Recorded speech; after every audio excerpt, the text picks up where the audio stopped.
mga provider, hello. So, it's our second day ngayon dito sa Da Nang, Vietnam. So, ngayon, nag-iisip ako ng gagawin kasi talagang pag unang araw gusto ko yung chill-chill lang. So, ngayon, gusto kong pumunta ngayon sa Marble Mountain. Nakita ko kasi dito sa Grab parang 14 to 15 minutes lang yung papunta doon. Tingnan natin kung ano meron doon. Parang bundok siya na puro marble. Tapos bahala na kung ano pang pwede natin gawin. So, ayan, lalabas tayo. Iniisip ko kung magmomotor ako. Ayun, nakaangkas sa motor. Sa Pilipinas hindi ko ginagawa yun, pero try ko kaya. Pero mainit. Pero bahala na, tingnan natin kung anong... Bahala. Magmumotor ba tayo o magkokotse tayo? Basta papunta tayo doon ngayon. Kaya kita-kits ngayon. Bye-bye mga provider. Good morning mga provider. Hello. So I decided to take a Grab. Now I'm in the car. Kasi pag inisip ko pag motor yung sasakyan ko, pakainit. Sobra init. So dito tayo sa Grab, tapos car yung sinakyan ko. Madali lang mag-Grab dito sa Vietnam. Sobrang dali lang. So ito yung Da Nang, papakita ko sa inyo. Mainit siya talaga. Parang Pilipinas rin naman. Yung init niya. So yun, no? So yung Marble Mountain is about 20 minutes na travel. So yan, maganda ang Da Nang, ang luwag. Maluwag siya, tapos walang traffic. Ewan ko kasi umaga ngayon, pero pag hapon siguro or gabi baka matraffic na. Ayan, nakarating na tayo mga provider. So dito sa bungad pa lang makikita nyo yung mga tindahan. Yan, laki ng ang laki ng marble, mga Buddha, mga Mary, yan. May mga maliliit rin silang tinda. Ang gaganda, no? Tapos iba-iba yung mga kulay. Kaya talagang ang sarap bumili, kaya lang medyo mahal eh. Ito pala yung ticket dito sa Marble Mountain. 40,000 dong or 92.50 sa pera natin. Tapos ito yung pinaka bunga dun sa papanik na to dun sa Marble Mountain. Bago kayo pumanik dun sa Marble Mountain, yan, makikita niyo yung mga souvenir. Puro marble na naman uli. Yan, may mga Buddha, may mga elephant, may dragon. Marami talaga kayong makikita na pwede nyong iuwi. Dito pala sa Marble Mountain, may dalawa kayong option. Pwede kayong, ito right now yung ginagawa ko, pumapanik ako dito, grabe. Pagpanik ko sa dulo, pawis ako, pero may option kayo na mag-elevator. Pag nag-elevator kayo, nasa taas na kayo, ang mangyayari, pababa na lang yung gagawin yung paglalakad. So, di ba yung pagbaba is mas madali kaysa dun sa pataas. Kasi itong ginagawa ko, kung makikita nyo, dito talaga ako pinawisan. Pagdating ko sa taas, ay, no, grabe, ang pawis ko. Kaya, hindi ako tumagal eh. Umuwi rin agad ako. Isa pa lang yung cave na na pinuntahan ko, suko na ako, ayoko na. Yan o, marami ako nakikita nakakasalubong na pababa sila. Siguro sila yung mga nag-take ng elevator. Pagdating nyo dito sa taas, ayan yung makikita nyo. Ang ganda, no? Marami pa yung puno, tapos medyo malilim siya. Tapos nandito yung mga temple. Dito yung mga temple kung saan makikita nyo yung mga Buddha. Ayan, may mga dragon pa, oh. Yun, kaya lang doon sa temple kasi bawal tayo pumasok. Bawal tayo mag-video doon sa loob. Pero sa labas naman makikita nyo na yung kung ano nasa loob nun. So yan. Ito yung isang parang ang tagal na, no? Parang historic na siya, no? Tapos pagpasok nyo dyan, temple pa rin. Ayun, sasalubong sa inyo si Buddha. Ang laki ng Buddha, oh.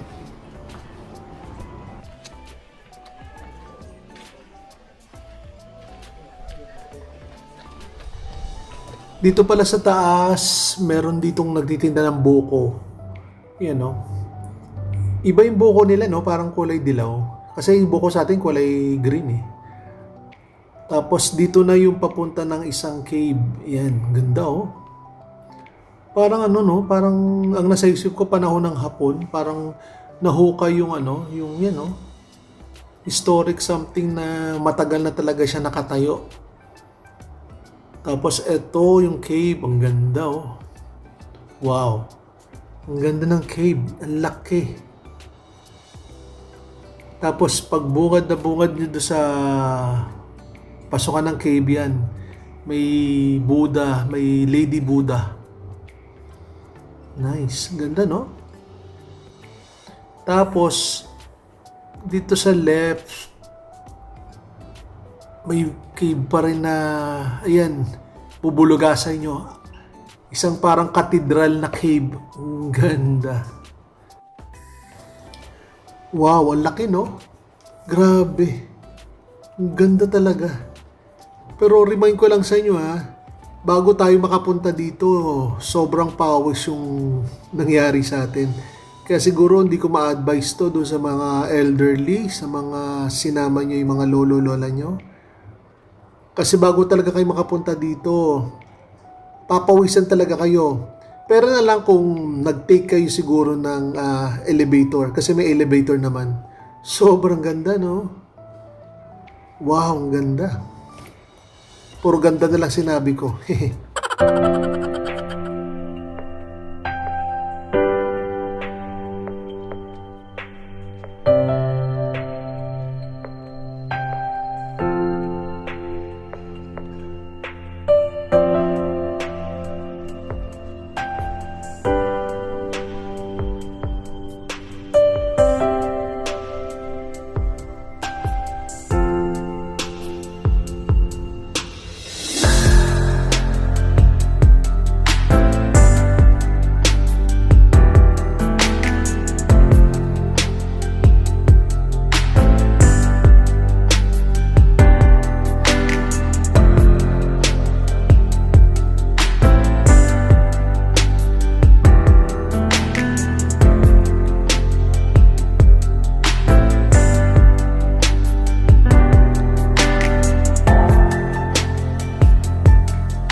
So yan mga provider, tapos na tayo, lumabas na tayo. Sobrang init na sa labas. Actually malamig sa loob ng cave. So dito marami pa pwedeng puntahan na cave. Mga temple, tapos may mga Buddha. Ang ganda ng temple na to, no? Tapos yung cave, iba-ibang klase, may malaki, may maliit. Pero siguro hanggang dito lang muna tayo sa cave na to kasi sobrang basa na yung damit ko. Ayoko na magpapawis. Napakainit. Napakainit mga provider. Isa pa lang yung napupuntahan kong kuweba pero maraming kuweba eh. Kaya lang parang hindi na ako tatagal. Kita mo yung damit ko. Medyo pawis na. Masarap bumalik dito siguro December or January para talagang masulit yung pasyal. Ayan si Buddha, oh. Ganda, no? Tapos dito may pagoda, oh. Ang ganda na pagoda, no? Ay, init! Grabe, init! Pawis na pawis ako. Ayan si Buddha. Ito yung isa sa mga temple uli, oh. Binalikan ko lang uli para pakita ko sa inyo kung ano yung nasa loob. Ayan. Ganda ng dragon, no? So yung loob nito, ayan, para may mga bangko. Pasok tayo medyo konti. May mga iba-ibang klaseng Buddha. Sa loob yan, may Buddha na kulay gold. Tapos mga bangko, ayan. Yan lang siya. Hi mga provider, so nandito na tayo sa taxi uli. Grabe ang init. Siguro tumagal lang ako doon sa may Marble Mountain for about 1 hour. Kasi sobrang init. Parang ramdam ko yung mukha ko sunog na, para ko nag-beach. Grabe. Tapos to si Kuya, inantay niya na ako. Sabi ko, sige, ang hirap naming mag-usap. Actually, ina-hire ko na rin siya tomorrow for a trip going to Hoi An, balikan, kasi bala kong magpunta ng Hoi An tomorrow. Pero yun, nag-oo naman siya, pero ang hirap niya kausapin. Ngayon siguro pupunta tayo ng isang coffee shop dito sa Danang. Sikat siya dun sa coffee niya na may parang yung may parang may picture sa ibabaw, may mga puno, or may mga hayop pa yata, ganun. Ang tawag dun sa coffee shop is Forest Cafe, parang ganun. So pupunta kami ngayon doon. Magpapalamig muna ako. Grabe yung pause ko. Grabe init ngayon. Hindi ko masyadong nalibot yung Marble Mountain, pero yung isang napuntahan kong cave is maganda, sobrang ganda. Malamig naman sa cave, kaya lang pag naglakad pa ako doon sa iba ay parang negative, parang maliligo ako sa pawis. Kaya sabi ko, tama na muna yun. Siguro magbubuk ako ng December or January or February, babalik ako dito para masarap yung magpaglakad. Masarap yung mamasyal kasi malamig yung mga araw na yun. Ngayon sobrang init, ayoko na, mainit masyado. So we're going to the cafe, Forest Cafe, para makita ko anong meron doon. Tapos babalik na tayo ng hotel. Hello mga provider. So yung binaba na ako ni Song, pangalan ni taxi, ni Grab driver. So tuwan-tuwa siya kasi ang sinisingil niya lang sa akin is 100,000 dong, pero binigyan ko siya ng 150,000 dong. Parang iba yung ngiti niya eh. Parang di ba, parang kasi mabait naman si Dong eh. Sinundo niya ako. So, sabi ko bukas pupunta kami ng Hoi An. Ang singil niya sa akin sa Hoi An 600,000 dong. 600,000 dong balikan. So, yun. Bukas papunta doon, tapos pabalik. Tapos nandito na tayo ngayon sa Forest Cafe. Yung Forest Cafe medyo maganda, medyo na naman ako. Yung Forest Cafe, maganda yung mga coffee nila. Tingnan, papakita ko yung coffee nila. Yung meron silang style na puno. Kita mo. Look at this one. Tarang, ganda no? Cute. So meron puno yung kape. Kala mo naman iinumin ko. Actually, binili ko lang to para ganda. Binili ko lang to para pakita sa inyo yung sikat dito na yan o. Imbis na parang yung ganon-ganon, yung bula-bula. Ito naman talagang puno. Ang ganda no? Salted coffee pala ito. Salted coffee. Ganda. Galing, ang galing. Grabe, init talaga dito. Sobrang init.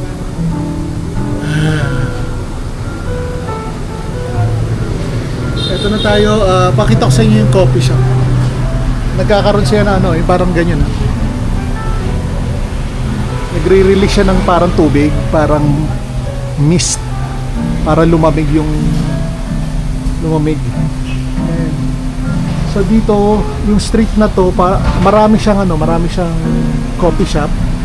Tapos may mga foot massage. Kaya siguro after nito mag-try tayo Mag-try tayo ng foot massage after nito. Init, grabe.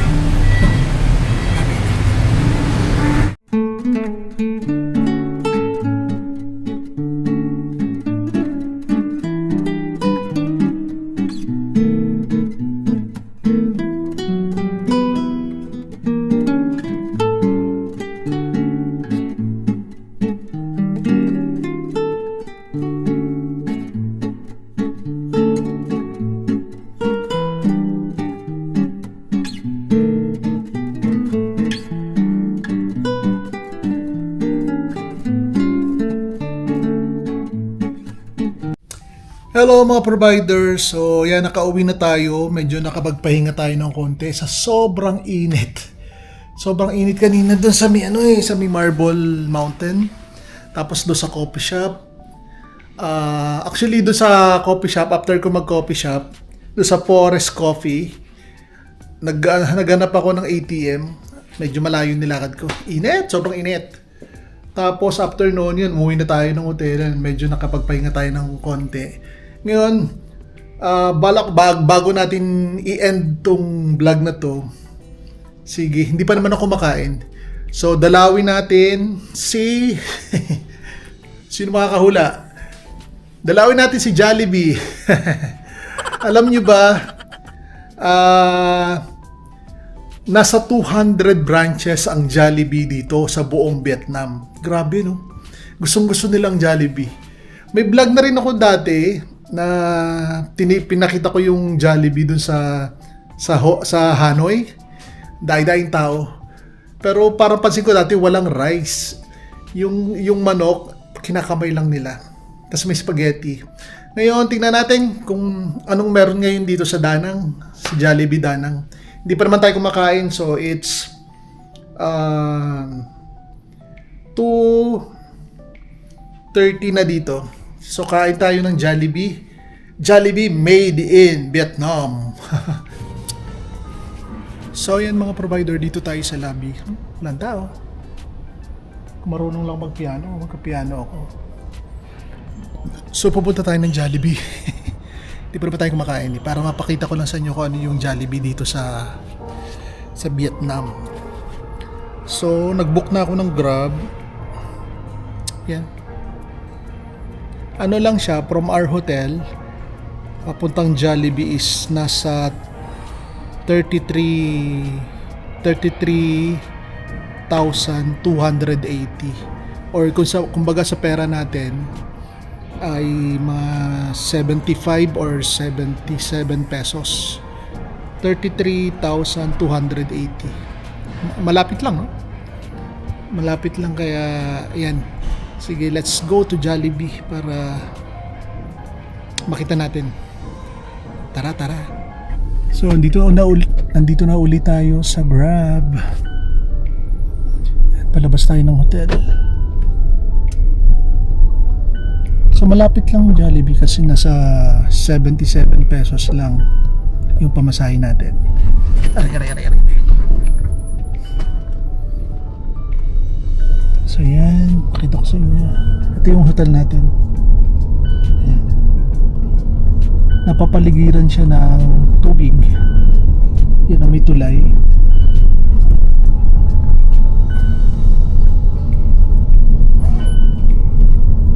Ganda ng tulay.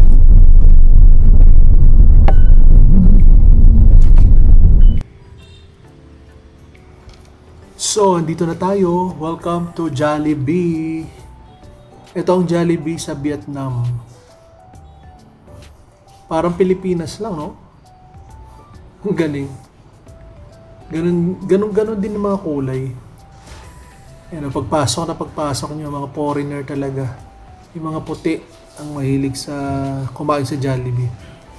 So, tingnan natin kung ano yung pagkakaiba ng Jollibee sa atin sa Jollibee nila.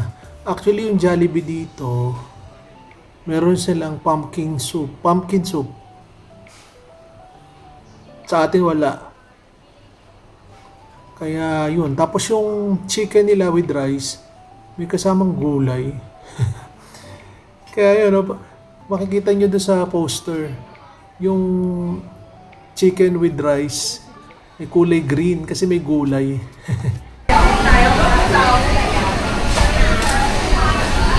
Can I have one? This one? And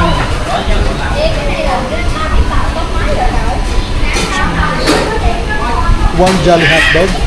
Literally hot. Oh, only Jolly hot dog. And what is this? This Yeah. pumpkin soup. Do you have pumpkin soup? Yeah, one pumpkin soup. Only pumpkin Yeah, soup. yeah. Can you make it two chicken? Okay.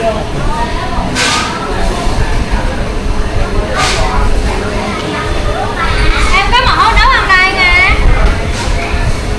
And I will repeat your order. You have two chicken, one spaghetti, Yeah. one hot dog, and one pumpkin soup. Yeah. Hot dog. Sorry. Hot dog with 11. 11 minutes. Yeah, okay. Hi mga providers. So, andito na tayo sa Jollibee ngayon. Parang naparami yung order ko. Pakita ko sa inyo yung order ko.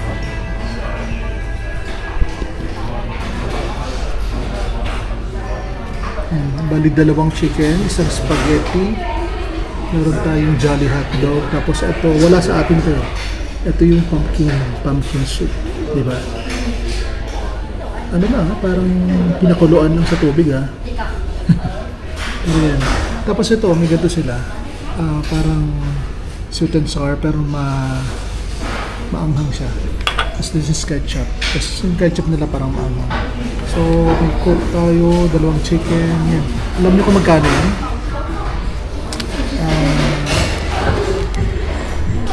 That's 146,000 dong. Sa pera natin mga 300 or 300 plus. So yan. Yung chicken nila, pansin ko parang ito katulad nito. Yung parang halatang ano. Sa bagay, meron naman talaga to, hindi halata. Kumbaga may flour naman talaga yan. Ayan. So, spaghetti nila yan. So, let's eat. Tignan natin kung anong mga lasa nito. Ayan tayo. So, let's see mga provider. Titignan ko spaghetti nila. Kung pareho lang sa Pilipinas.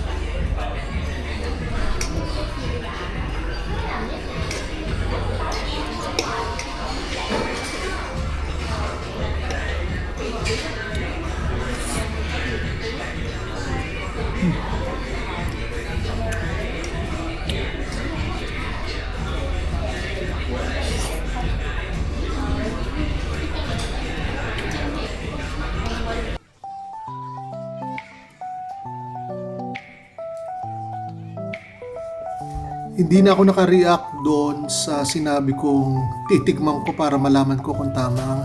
Kung kapareho lang siya ng lasa sa Pilipinas. Naantay ko yung reaction ko, hindi ako nakapagsalita. Baka talagang masarap na lang talaga. Talagang kapareho na siya ng lasa. Nag-enjoy na lang ako talagang kumain. Pero yung pumpkin soup, yun, parang tubig. Tapos yung pumpkin is parang hindi malang dinurog. Pero baka yun talaga yung style nila eh. Pero kung dinurog sana yung pumpkin, tapos o yung kalabasa, parang nag-blend dun sa tubig. Hindi parang tubig yung sabaw. Pero okay na rin, kahit papano. Buti nga sa kanila may gulay, sa atin wala. Pero yung spaghetti, same as sa atin sa Pilipinas. Yung manok, okay lang din. Same lang din, pati yung Jolly hotdog.